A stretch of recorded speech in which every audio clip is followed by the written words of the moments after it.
All right, we will call the meeting to order. Start with the pledge.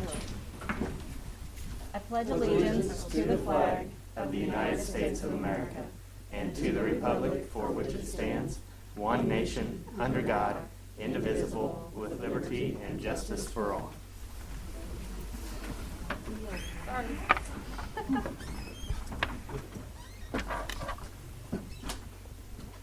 Okay, we need a motion to approve the agenda. Move to approve the agenda as presented. All in favor? Aye. Any opposed? Okay, we need a motion to approve the consent agenda. Thank you, Susan. Move to approve the consent agenda as presented. Second. All in favor? Aye. Any opposed? All right. Have we got any audience delegations this evening, Susan? No recognitions. We're on recognitions? No, they are on. Oh, okay, gotcha. I'm following you. I got you. Okay. Moving on to recognitions. So David Luther is here tonight from Mosborough, and he would like to present a special recognition to one of our staff members who we hold in high esteem. So Where do you need me to be? right there at the podium, David. Okay. if you don't mind. Susan, we should all. That's right. Well, first of all, I want to say thank you to your superintendent, to the board, for allowing my association to recognize someone who is very important to us. And we were going to try and do this as a secret sort of thing. No. Okay. But it was kind of nice to see Jill in the hallway and have her look at me like, what?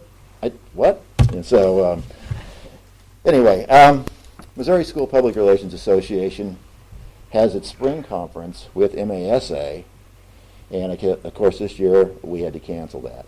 And that is the opportunity where we get to shine a light on our professionals, because typically school communications people are behind the camera. They're the ones that are putting the spotlight on others. And unless, of course, you know somebody at Sonic and then you get your name up on the Sonic. So it's been my job then as the executive director to go around the state recognizing some of the folks that have done great work. And I'm going to do something that I think that communication people will appreciate, and maybe you will too, and that is I'm going to work off a script. And so sometimes people don't do that, and it makes communication people very nervous. Think of those who have dedicated much of their time to the service of the association by chairing or working on committees, by serving on the board or in leadership capacities, by making themselves available to present on a variety of topics, by being both official and more often than not unofficial go-to people for virtually any type of public relations or communications issue. Those are the criteria for the Distinguished Service Award. Tonight we are going to recognize a person that fits that description perfectly. For nearly 30 years, Jill Filer has served the students of Missouri's public schools in an exemplary manner. She began her career in the early 1990s as a high school journalism teacher in Harrisonville, and for the past 18 years, Jill has served as Harrisonville's Director of Communications, and in that time she has become known not only in Missouri but nationally as an expert in school communications and community relations. She is sought after as a presenter at numerous regional, state, and national conferences because of her insight and expertise, and also because of her ability to share practical advice on effective communication strategies and tactics to help others improve their work. It is really difficult to breathe with this thing. Jill has served Mosborough in virtually every capacity possible. She is a Mosborough past president, having served as a president in 2010 and 11. She was our treasurer. Nobody wants that job.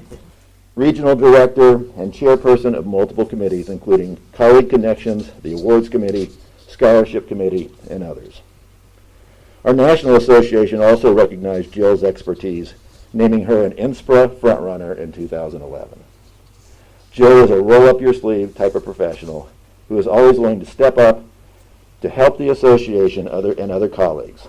We are indeed fortunate that Jill doesn't know how to say the word no. In recent years, Jill identified a need for Mosborough to reach out to superintendents and school PR professionals who had difficulty traveling to regional meetings for professional development. Through Jill's leadership and entrepreneurial and her good get-after-it spirit, okay, she developed what we affectionately know as Jill's Road Group. The sub-regional or road groups were formed. Today, these road groups continue to flourish across the state, and they are a direct result of her work, and it has led to a national award for Mosborough based on Jill's work. And I should note that two of the people sitting here tonight came to Mosborough in part through this road group. So we have Brad, who's at Green Valley, Angie, who's at Lawson. Yes. And they couldn't make the drive into Kansas City, so Jill moved the mountain to them. On a personal note, I've leaned on Jill as a colleague and friend for many years, and she's never let me down. And so it's nice to have some of her other admirers here. Would you please join me in congratulating the 2020 Distinguished Service Award recipient, Jill Filer.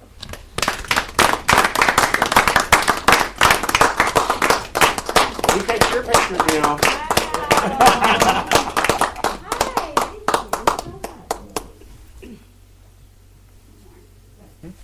Sure.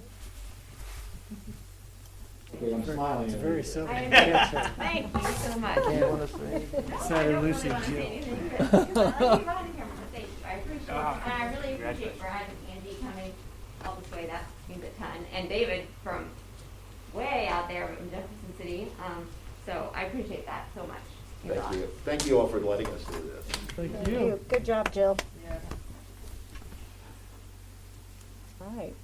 Let's follow that up with monthly information items. I think we just quit now.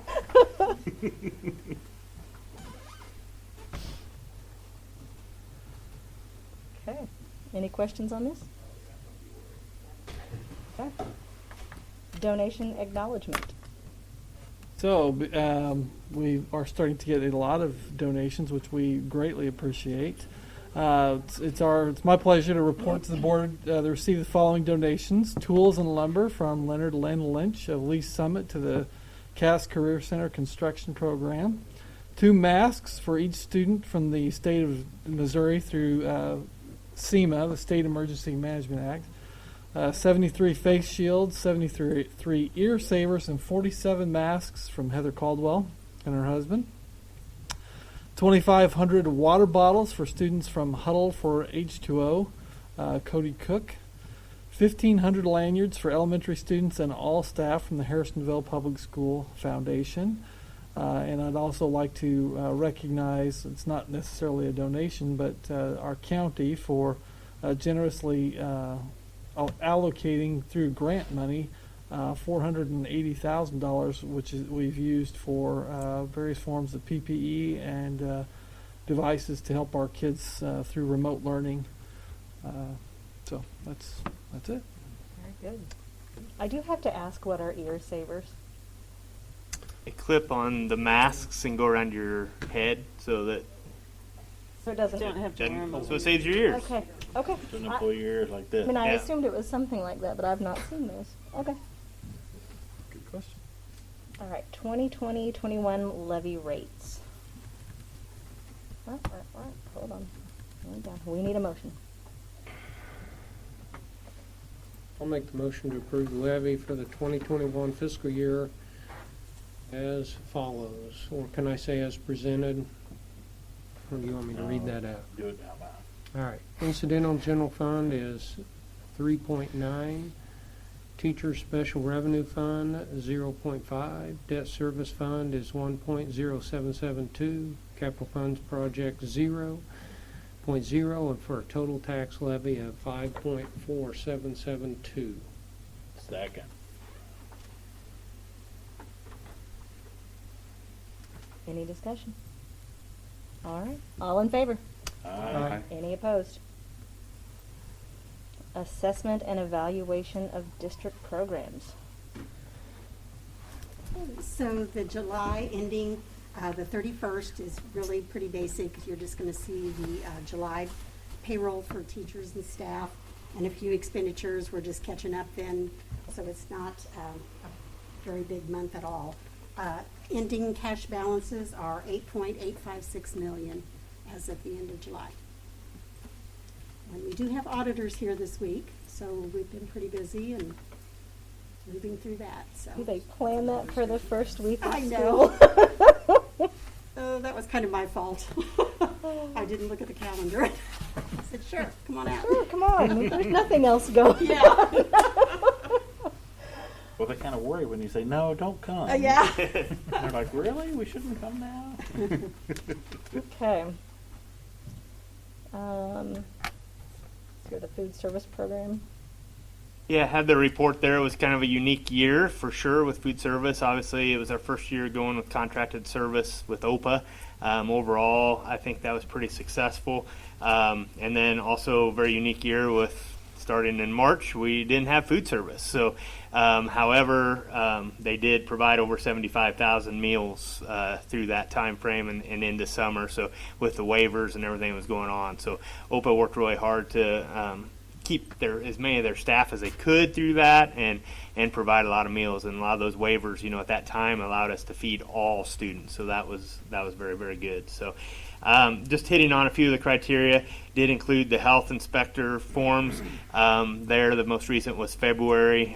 They do that routinely. Those are posted outside our kitchens. I looked at one again today just to make sure it was there. One of those things that we always want to look at and make sure that's getting posted. And OPA takes care of all that and the training.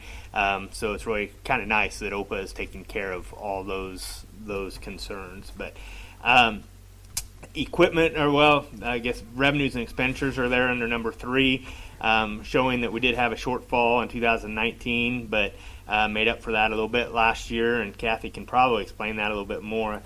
I forget exactly how that came to be, but it was a unique year with that. Would that be the summer revenue? The summer revenue, I guess, Yeah. tied into that to make for that. We did have, it was noted in equipment, we did purchase some, equipment last year to get them going, and some small wares just to keep, as they came in and they're preparing food a little bit different than what had been prepared, some of the things. So that's our responsibility. We keep that equipment. I put in there commercial dishwashers, garbage disposals. You don't think much about those, but those are pretty high dollar, and we did have to replace those and some coolers and stuff here and there. So free and reduced rate is there. The data prior to 18 and 19, 1920 is what was in the reports from before. Data is only as good as being consistent with where it comes from and what report it's run from. And so I will just preface that with that a lot of times our free and reduced numbers are all over the place depending on what report is run and what data kind of goes in there. So I think I'm pretty consistent with what had been run, but I don't know because I didn't run those reports prior to. So I know what I looked at in SIS. And one of the things I'll just make mention of that is what starts to red flag me just a little bit is when I start running some reports and you're using a computer and asking it to do that, and it's spitting out at our total enrollment number is higher than what I think it should be. So then that's just some things that we're starting to look into of, okay, in our SIS system, when we do the lunch accounts, why is it pulling certain people in that maybe it shouldn't? So just FYI, it's stuff I'm looking into. It's not huge information, but it is stuff that we notice. And a lot of times that is our career center because we have sending school students here. And so if we don't get the right codes when we run the reports, it'll pull all sending school students and stuff like that. So, but anyway, so I just say that in preface to the data that sometimes it's hard to see how accurate that is. The other thing is just the facilities and equipment. Mentioned equipment a little bit. The facilities many of those are being addressed with the bond in the upcoming bond issue. So still concerns at the middle school, which is something that we're going to be addressing, and just the space and preparation. Right now at the middle school, we take students into the kitchen to get served and then back out. Now it's different this year. Obviously, it's unique, but whereas in like the high school, they go in that first part. Many of you have been in there, but the actually kitchen is back behind. The warming tables and stuff are out there where they're going. At the middle school, we're walking in the kitchen. I mean, the table behind us where they were just prepping the food. So that's a health and safety hazard that is just not enough space. So anyway, those are being addressed. So overall, I feel pretty good about the food service and where we're going with OPA and the work we've done. I do want to just highlight a couple things and ask Kathy to go to the website because many of you have seen this, maybe you haven't, but on our website you have the breakfast lunch tab, the little apple there on the main page. Takes you to a NutriSlice website, and it should come up where you can pick which school once it loads, I think, down there, and I'll have her go to the high school. This summer we had this loaded up with all of our sites also, so we could update that when we had multiple sites. So we've made some changes, but on the high school website, you'll scroll down, we'll pick tomorrow. Wednesday is always Chicken Patty Day. But before she clicks on Chicken Patty, the high school website's a little bit unique. Also, you'll see these plus buttons. This year we're using, just to try to keep costs as low as possible, we have a lot of extra expenditures on just all the supplies, all the paper goods, and we have not as many kids eating and that kind of stuff. So we're trying to do some rough lunch counts at even the middle school and the high school level of just tell us, do you think you're going to be eating, so we can make sure, and our lunches are staggered out a little bit different. We want to make sure we have enough for that last lunch. There's not as many choices. There's only 3 choices where before there's multiple choices. So just trying to be as accurate as we can. So that plus button is a new website at the high school. The teachers can actually use that NutriSlice app, and it's just like ordering. So I'd like 1 chicken patty. I also want the side of broccoli and this, and teachers can do that per their class, and it gives numbers to them. NutriSlice and OPA will be looking, I see in the future that you'll almost order every day as a student what you're going to order and be able to go. This is the first step. I mean, it's just started, but that's kind of how I see it is in the future. You'll, in the morning, say this is what I want to order, and on your app or on your phone, you'll be able to click it. But anyway, just so once she clicked on Chicken Patty, it shows all the information. We get a lot of questions on, what's the health information of our food.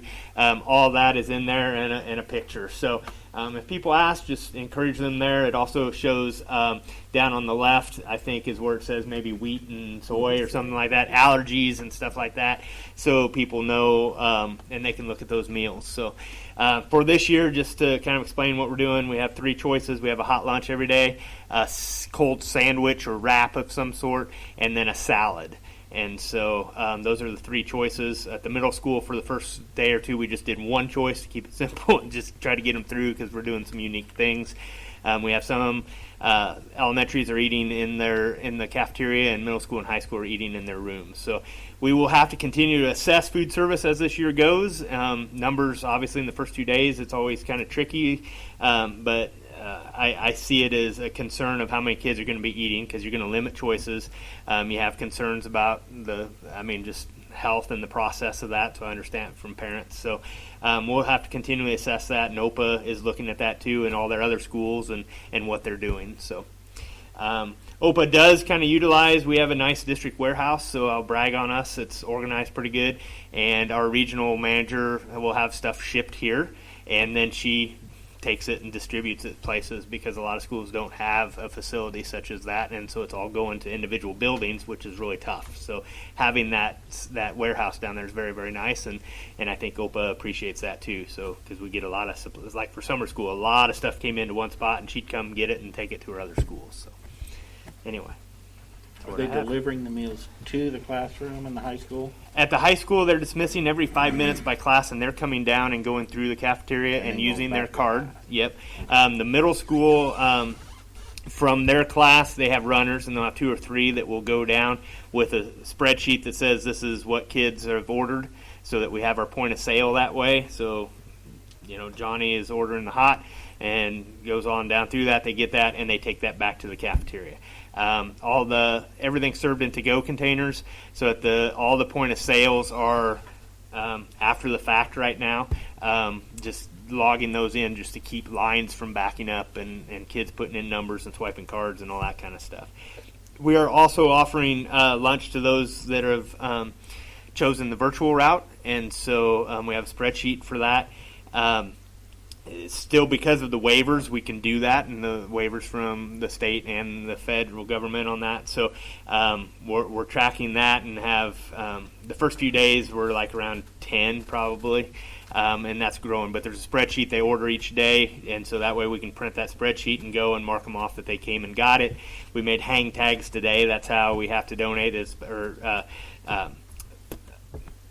I guess, show that the parent has to show an ID of some sort. So one of the ways you can do that is with a hang tag that we've made so that we know, and so they can drive up and say, Jason Eggers, 4th grade, and get my hot lunch, and they can go.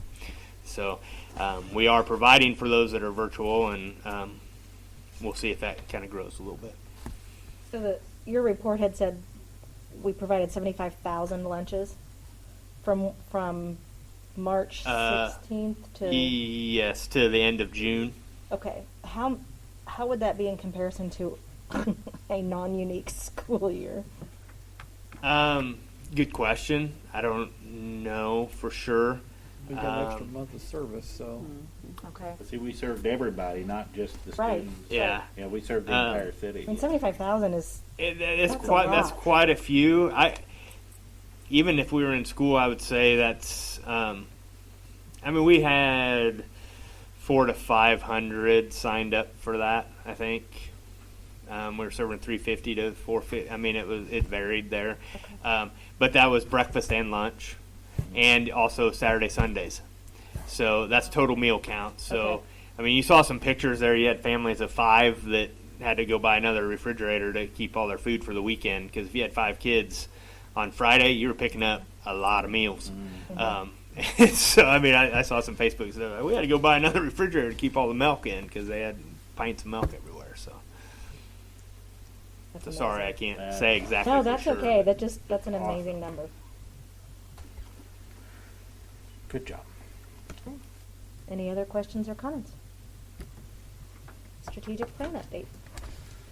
So I'll try to hit on a couple of areas of strategic plans. First of all, I'll talk about the financial aspect of it, and I already mentioned the county aid. That'll help us quite a bit. So we'd used the first allotment, and we're going into what I anticipate would be a second allotment, and so that's going to help us greatly. We appreciate them.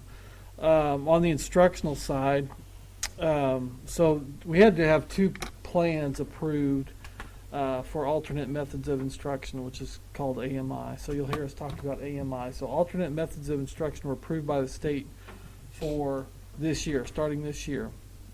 And that was actually pre-COVID. And what that meant for us was that on snow days, we could have, if every student had a device or we had a plan to educate them, we could count them in attendance, and we could provide that for up to 36 hours of instruction.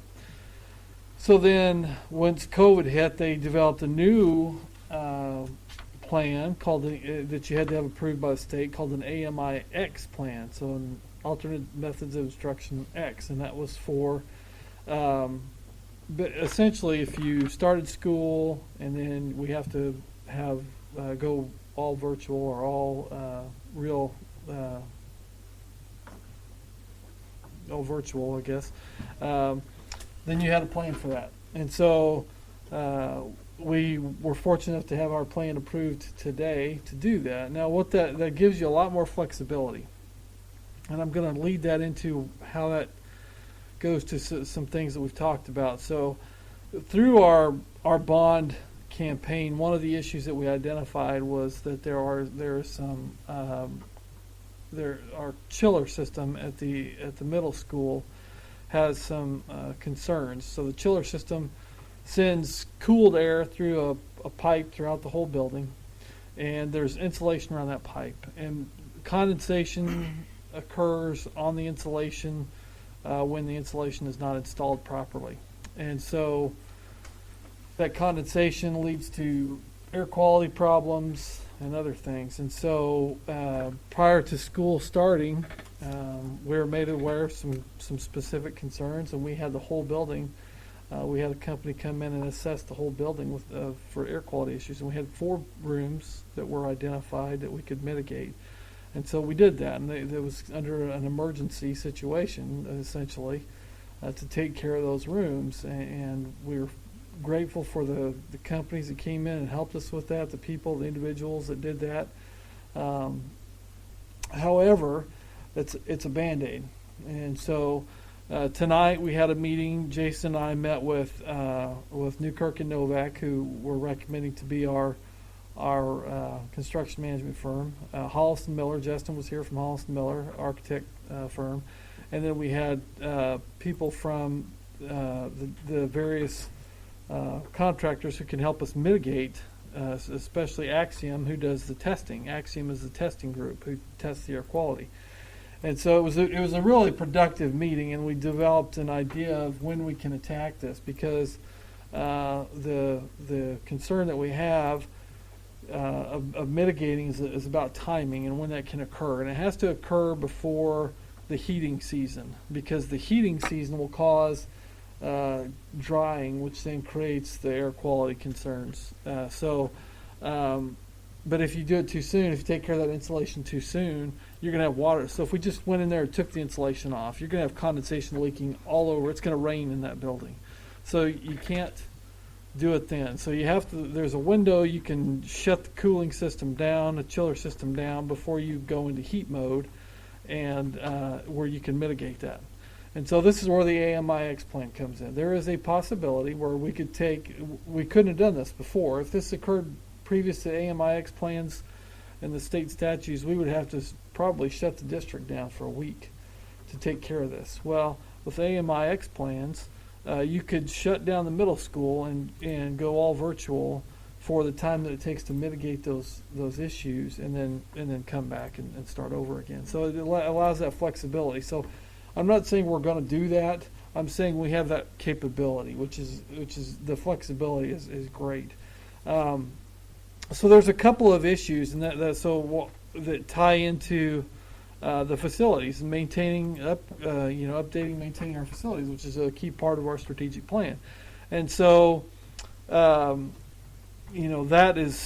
how that piece all ties together. And so we also have a concern about a boiler at ECC that we had them look at. So there's some issues that have to be addressed relatively quickly, and so we are moving in that direction. It's already got that ball rolling so that we can take care of those issues.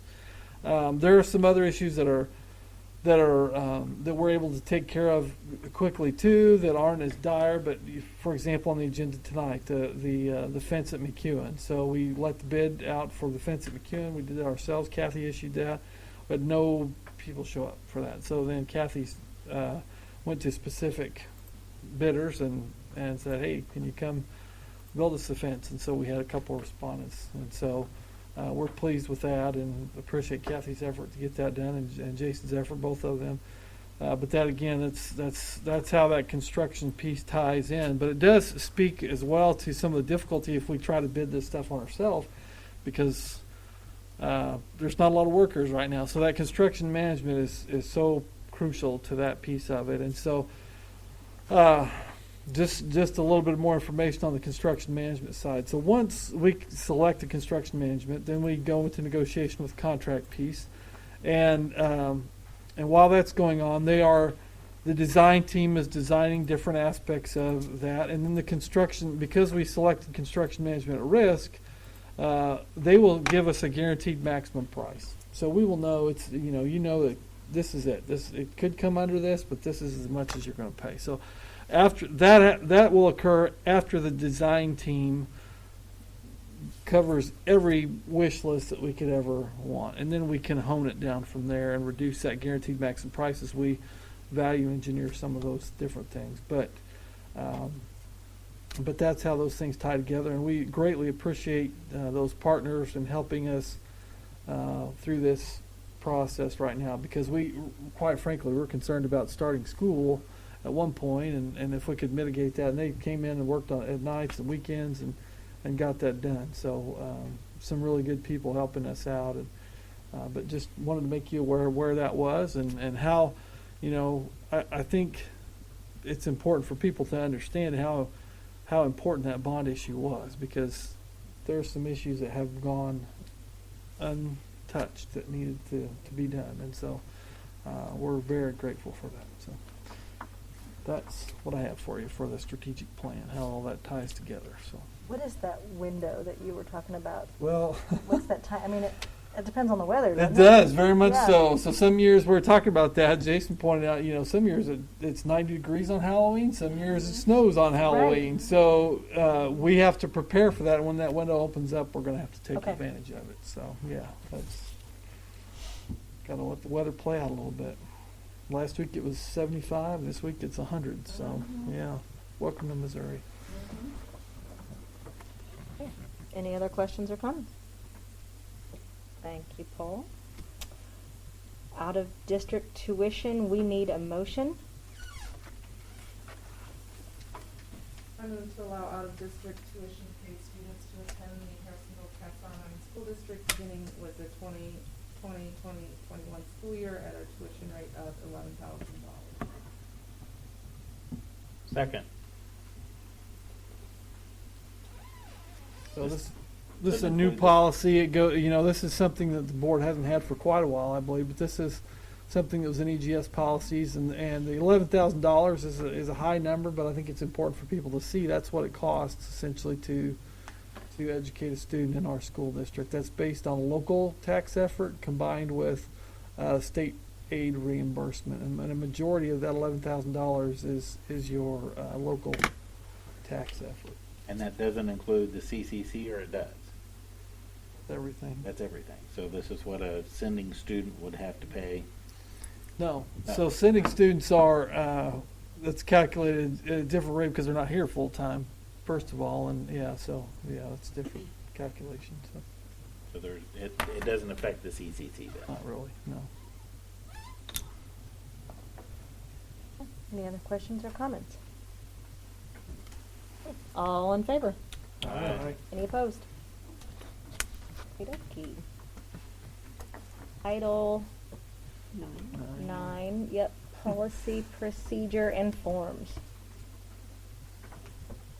Need a motion. Move to approve policy C-131-P, procedures C-131-A, and forms C-131-A as presented.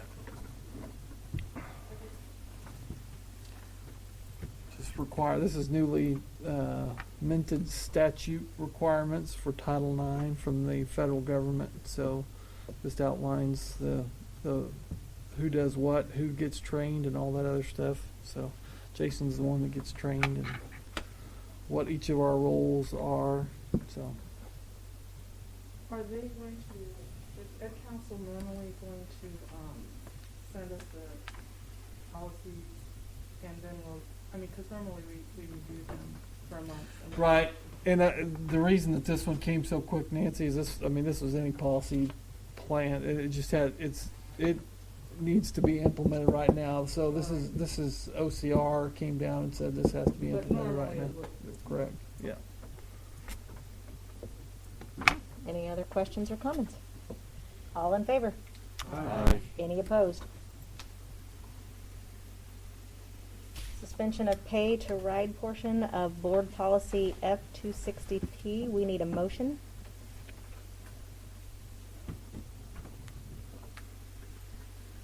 I'll make a motion to suspend the pay to ride portion of board policy F-260-P for the 2020-2021 school year. We have a second. Second. Any discussion?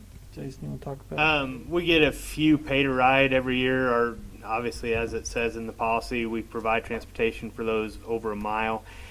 This year, when we went virtual and they gave those choices, we just really asked for transportation, trying to limit it because we have concerns with how many are on the bus. And so our buses are filling up, where before we've never really had full buses. But as far as buses with one per seat, our buses are filling up. So a lot of our pay to ride usually start coming around October, the same time that we're looking at the transition for that, the weather changes, and or you have a week of rainy weather, then we get pay to ride program applications coming in, or it starts getting cold and they're like, hey, I don't want my child walking anymore.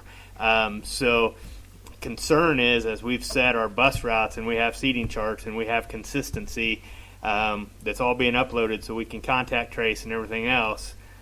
There's just concern for what that would look like this year if we start opening up pay to ride, and now we're have a full bus and we have to reroute all the buses to get that. So that's where some of that concern is coming from. So usually, like I said, there's usually a handful.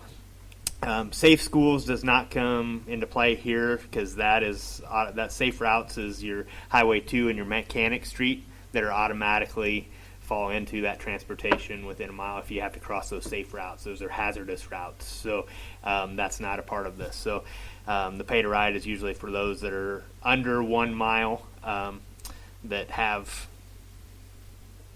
a student that is going to school within a mile. So. How many students will this affect? It's like I said, usually there's a handful of families, let's put it that way. I don't have it exactly. As of right now, I've had 3 inquiries, 1 official pay to ride that's come into play. But like I said, most of those come in the October time frame, usually. Probably between 3 and 5. It wasn't very It's many. not very many.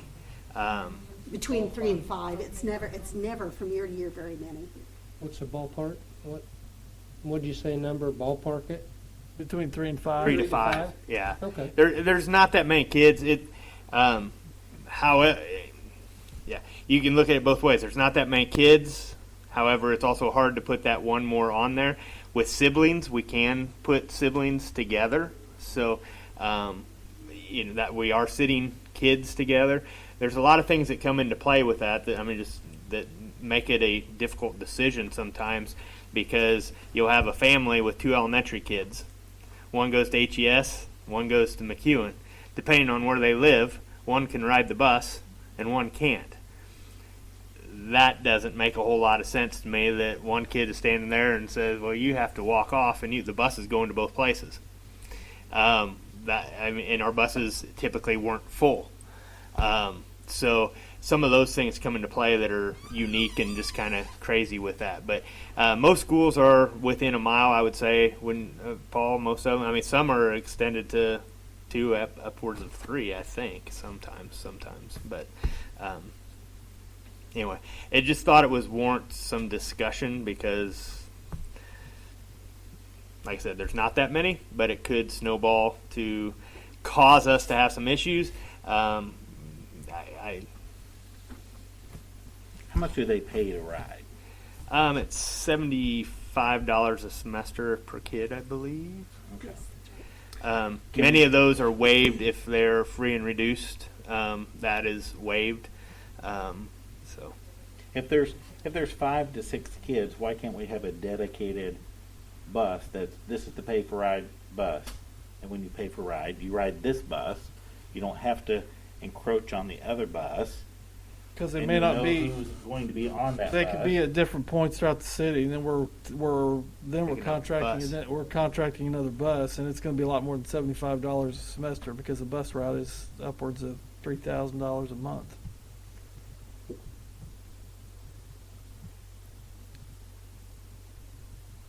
This year, it just adds a lot of unique It- complexity to what it's you're very trying to complex this do. year, yeah. And there's nobody. I will tell you, I've seen it, and I've heard it on the radio. We want kids to be at school, and I've seen and witnessed and heard bus drivers. You see that kid walking and it's raining, they're going to stop and say, "Get on the bus," and and get kids to school. That's just the way our buses operate. However, this year, that's very complex now, because now, okay, on Tuesday morning, little Johnny got on the bus that's never rode the bus before and sat in this seat, and we had a positive case, and now it's a mess. So our biggest issue is we have to be consistent with when you ride, how you ride. When we go, on Tuesday I need to drop off here, on Thursday I need to go to this, and Wednesday we can't operate that way. It's impossible to track what we are needing to show that we can track. And Since this would be maybe a COVID-related expense, of having a dedicated bus, is that something that's reimbursable through the grant money that we get from the county?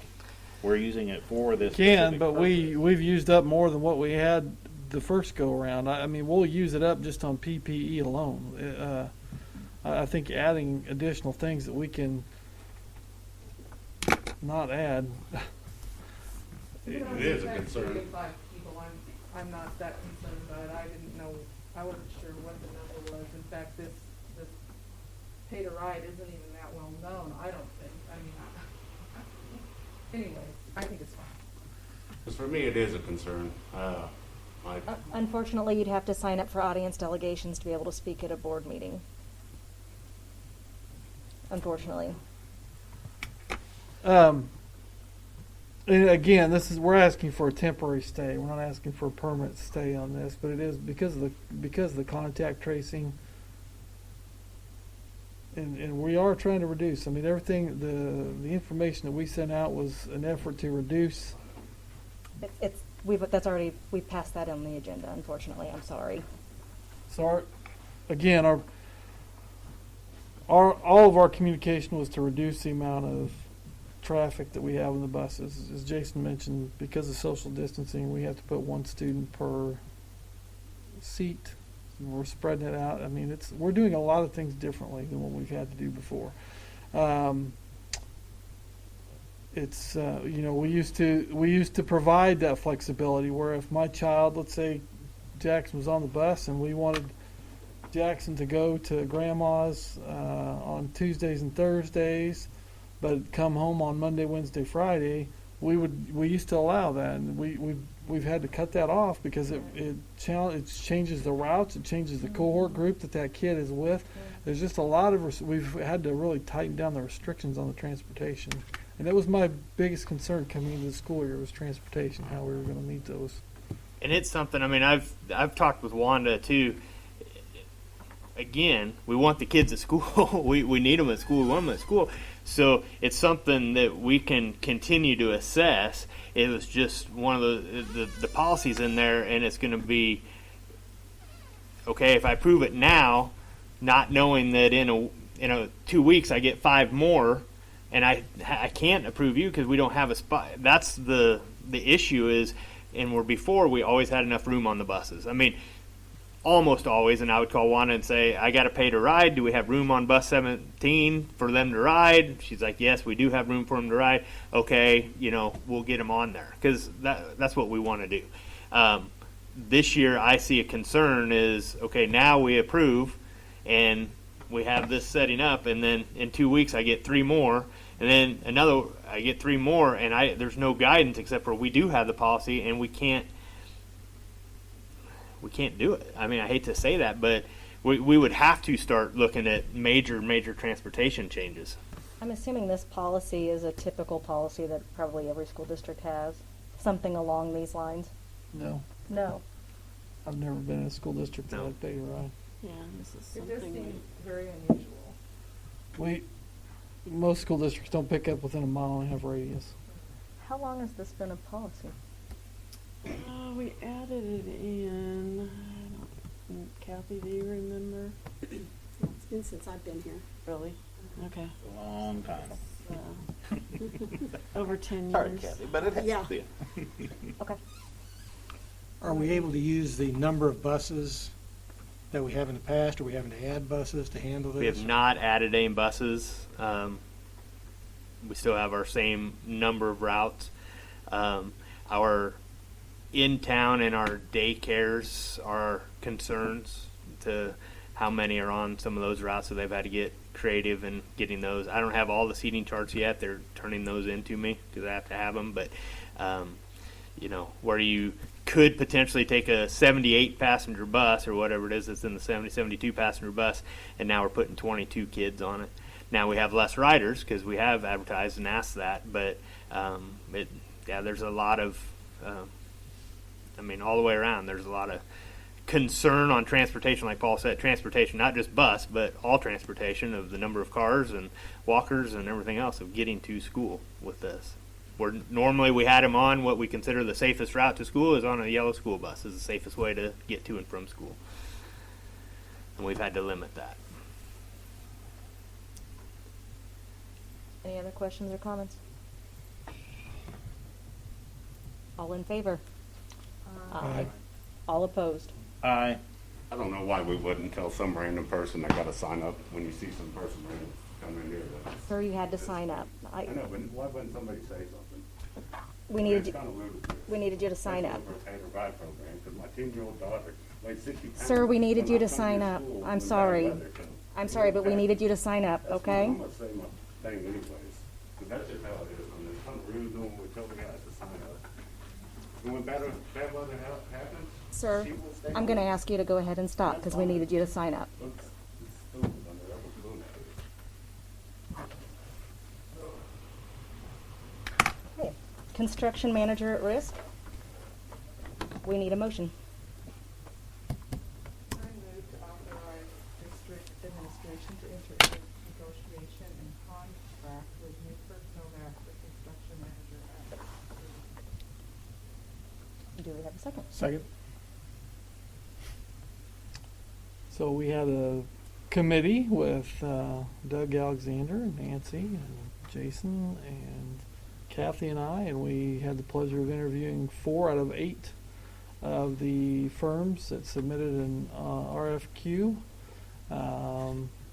And we went through the process and felt like Newkirk and Novak met our needs the best, and it was a unanimous decision on our part. So we're happy to recommend Newkirk and Novak as our construction management firm.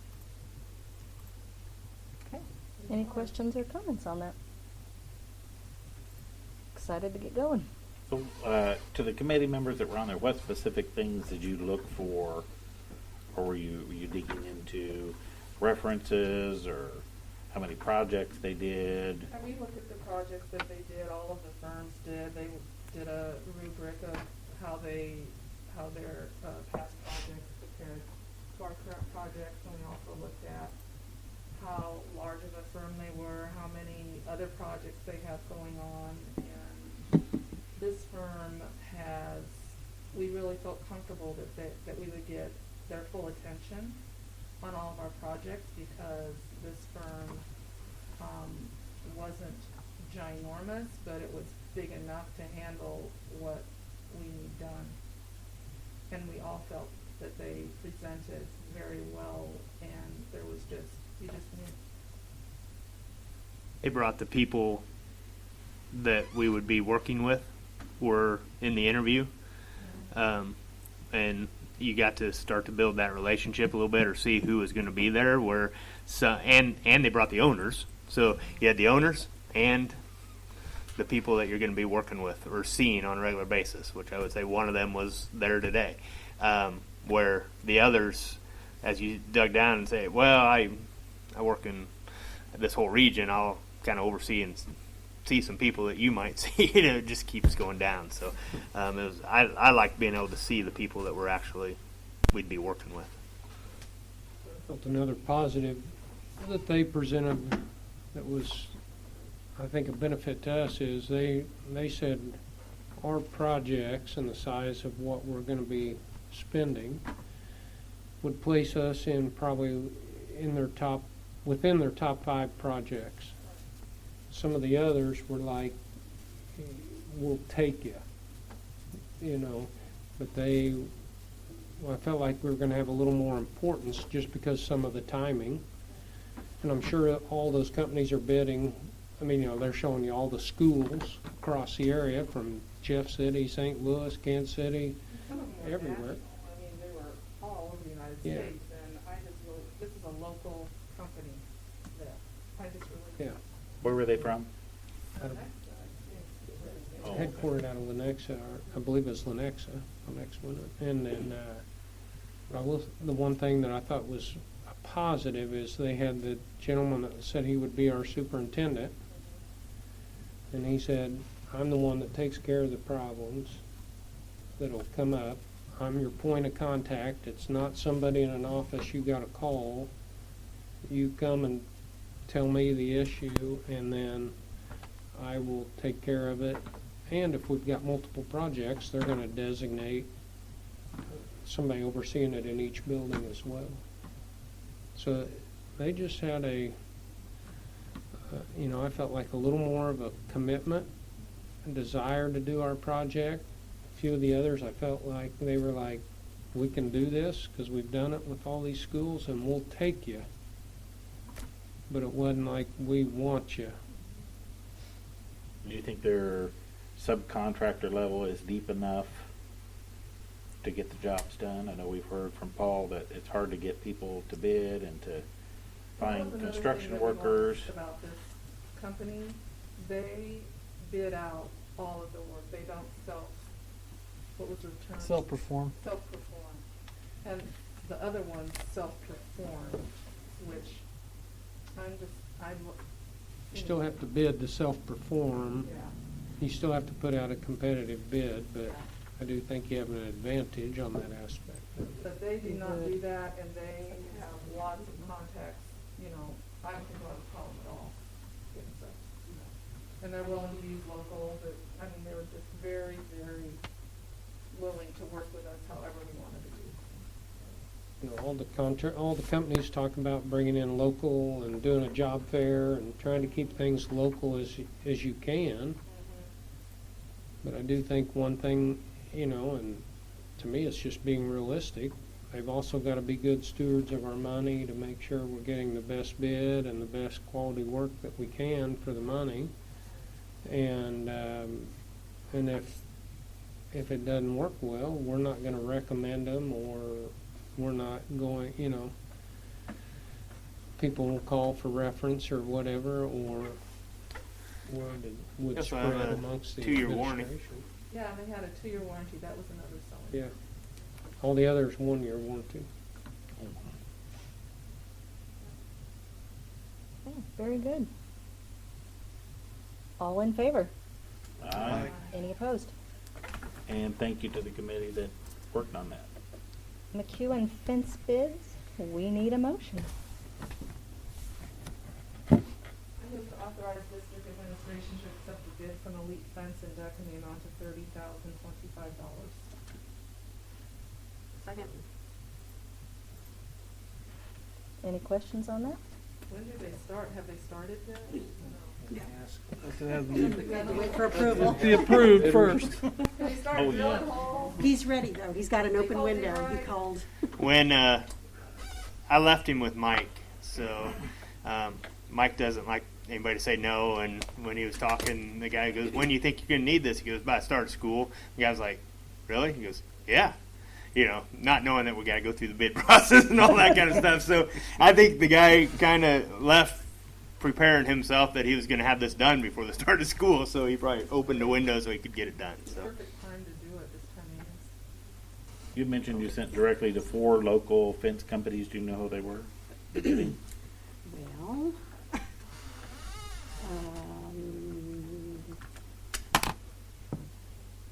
Geyer, Elite, This one, right? This perfect fence. No, they didn't. They got it off the board. They got it off of the portal. Did we try Legacy Fence here in Harrisonville? They all had the opportunity. They all had the to bid. opportunity, yeah, and It was did on not. public purchase. Well, I know there are certain ones that are called to bid. Do we call every single What I did person? was, Because they have to be on our bid sheet, It's a right? metal fence.